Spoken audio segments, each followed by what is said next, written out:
Joey, tell us what made this loss so apparent. Xander kind of highlighted the positives, but we were down 34-0 at halftime, and Penn State rushed for 228 yards, which was the most for them this season.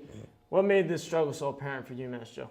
Yeah, Chris, I was going to talk about, first of all, UMass has horrible run defense, but after the first quarter, they're only down 6-0, and they have the ball on the Penn State 31-yard line on a 4th and 9 opportunity, and Fernapple throws it away, and that's kind of when it all went downhill. They really had no shot after that.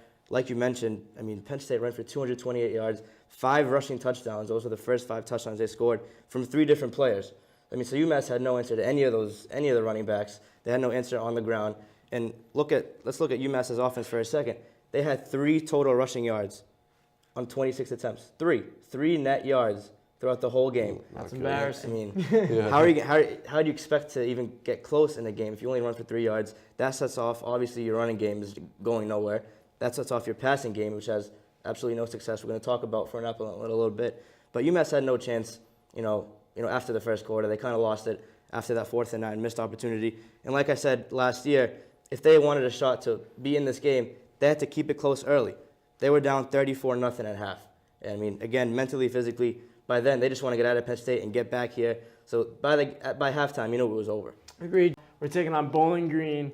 What is our chance for homecoming, Joe? We got the tailgate going on before the game. Everyone's excited. What's our chances this weekend? I think, first of all, this is a must-win game. I mean, no question about that at all. Especially for Mark Whipple. They're 0-4. The new era with Mark Whipple.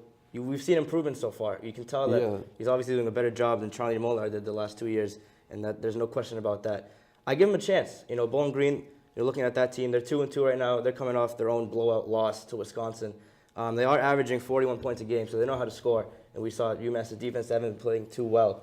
But we have seen, before the Penn State game, the UMass offense has been putting up points. They were averaging 25 points in their first 3 games. And, they're coming home. They're playing against this home crowd. Like we said, we haven't seen it since our freshman year. So obviously our senior class is going to be amped. These incoming freshmen, they're going to be amped to see this home game. Let's see if they can ride off this momentum. They haven't been in McGregor Stadium since 2011, like you topped it off with the show.